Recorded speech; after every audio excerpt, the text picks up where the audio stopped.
Welcome to Aaron Mahnke's Cabinet of Curiosities, a production of iHeartRadio and Grim and Mild. Our world is full of the unexplainable. And if history is an open book, all of these amazing tales are right there on display, just waiting for us to explore. Welcome to the Cabinet of Curiosities.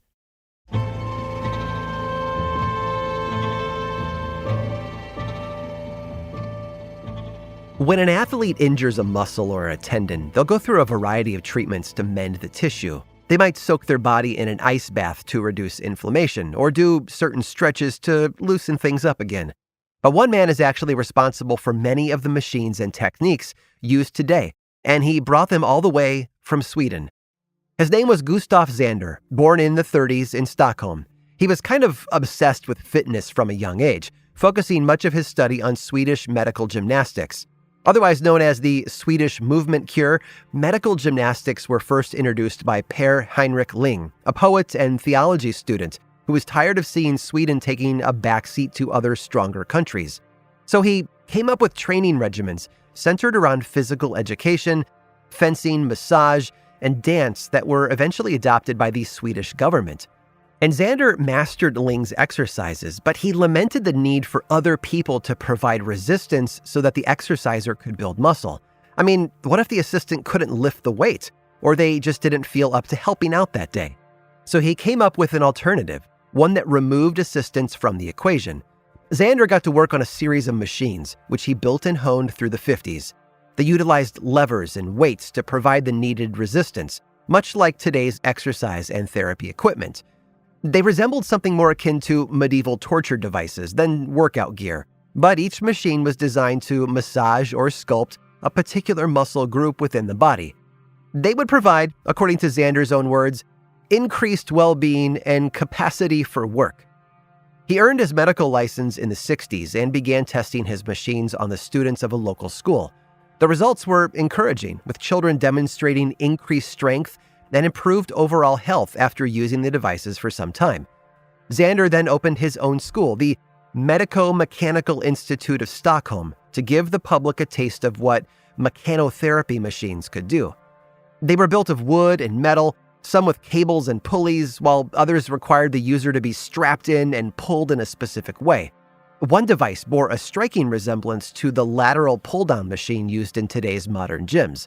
The user would sit on a chair at an angle and pull down on a rod connected to a cable. The resistance would agitate the muscles in their arms. And yet another contraption pummeled a person in the midsection with padded discs to stimulate their abdominals. Of course, with great success comes great profits. After winning awards for his designs in the 70s and opening more institutes, Zander eventually pivoted to private health spas for the wealthy. He also got his devices into private elite institutions. And the upper class certainly approved. Thanks to these miracle machines, it didn't matter if someone was actually fit. All that mattered was how they looked. All the gains with very little effort. There were medico-mechanical institutes in 146 countries by 2006. And 4 years later, America had also gotten wind of his workout machines. But the thing was, these wooden appliances wouldn't fit in with modern gym equipment, which was made of steel, iron, and rubber. But Zander didn't get a chance to improve his devices and the techniques that he pioneered. He didn't live to see their widespread adoption either, because he died in 1920. Almost all of his machines were invented in the 1800s. He didn't know it at the time, but his mechanotherapy ideas would eventually be adopted by physical therapists and doctors all over the world. They employed the use of machines to help repair and rehabilitate injured tissue in their patients. Today, mechanotherapy is used to treat everyone, from injured athletes to people recovering from car accidents and major falls. And gym rats are quite familiar with his devices too, even if they don't realize it. The fitness world just wasn't ready for what Gustav Zander had built, and sadly he fell into obscurity following his death. About 50 years later, though, someone else would unknowingly pick up the torch. His name was Arthur Jones, the founder of exercise brand Nautilus. Jones also invented numerous devices and held a variety of patents for machines that targeted specific muscles in the body. He just didn't know that he was retreading ground that Zander had already worked on. When asked about Zander's contributions, Jones was quoted as saying, "If I had known about and understood Zander's work, it would have saved me a lot of time and a rather large fortune in money, because the man was a genius. His only problem was that he lived about a century ahead of his time." So the next time you visit the gym, give thanks to the Swede who brought fitness to the masses. And remember to wipe down the machine for the next person who uses it.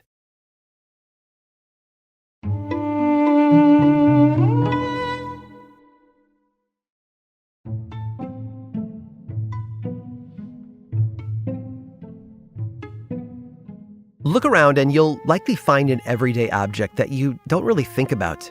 It might be your keys or a pair of headphones or even your computer itself. These things are always there because they've always been there. John Loud didn't have that luxury. What he needed hadn't been invented yet, but he didn't worry about it too much. He just made it himself. John Jacob Loud was born in November of 1844 in Weymouth, Massachusetts, about 16 miles south of Boston. He graduated from Harvard College in 1866 with a degree in law, gaining an appointment to the Suffolk County Bar 6 years later. But ultimately, the legal profession wasn't for him. He instead gave it up to become an assistant cashier at the bank where his father worked, and then took over his dad's cashier position after his death in 1874. It was a job that he held for the next 21 years. But Loud wasn't just a cashier, at least in his heart. He had a keen interest in his heritage and became a genealogist with several different genealogical and historical societies throughout New England. He was even able to trace his lineage back to the Mayflower. On top of that, he also conducted his local choir, was active within his church, and he wrote poetry in his spare time, what little he seemed to have. And he'd gotten married in 1872 to Emily Keith Vickery, with whom he had 8 children. Above all else, John J. Loud was an inventor. You see, aside from all the other jobs and hobbies that he had, Loud also tanned leather. It was a passion for him, but he had run into a problem. The writing instruments at the time just didn't work well on leather. Fountain pen ink didn't dry quick enough, and it ran everywhere. Meanwhile, his pencil couldn't make a dark enough line for him to see. Loud knew that there had to be a better way, and so in true inventor fashion, he built one.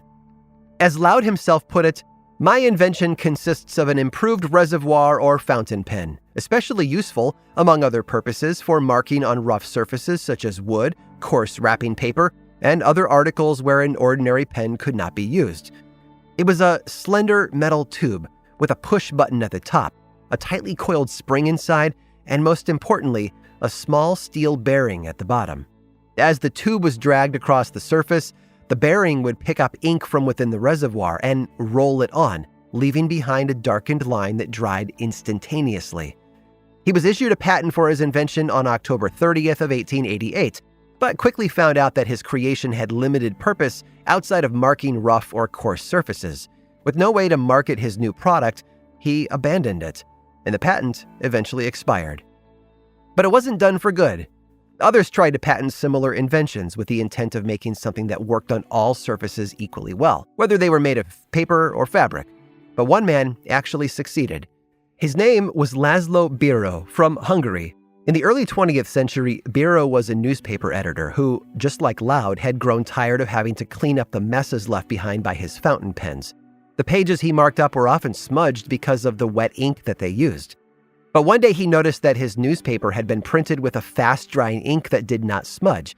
He thought that ink would work well in a pen, but not a fountain pen. So he asked his brother Georg for help. Georg was a dentist and a chemist who knew how to mix the ink into something more viscous that wouldn't smear and take forever to dry.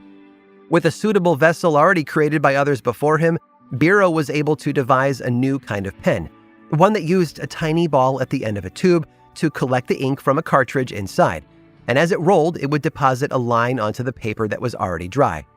Biro demonstrated his first ballpoint pen in 1931 at the Budapest International Fair. Over the next 7 years, he worked on it until he finally had it patented in Paris in 1938. And that patent was bought by Marcel Bic, the co-founder of the Bic Company, in 1945. Today, Americans refer to most disposable ballpoint pens as Bics, after the company that produces most of them. But over in England, they're called Biros, named for the man who brought them to the mainstream. Sadly for John J. Loud, his name isn't often said at all, even though he deserves just as much credit as those who came after him for the ballpoint pen. Although I'm glad his name isn't attached to the pen today. I'm not sure anyone would want to write with a loud. I hope you've enjoyed today's guided tour of the Cabinet of Curiosities. Subscribe for free on Apple Podcasts or learn more about the show by visiting curiositiespodcast.com. This show was created by me, Aaron Mahnke, in partnership with How Stuff Works. I make another award-winning show called Lore, which is a podcast, book series, and television show, and you can learn all about it over at theworldoflore.com. And until next time, stay curious.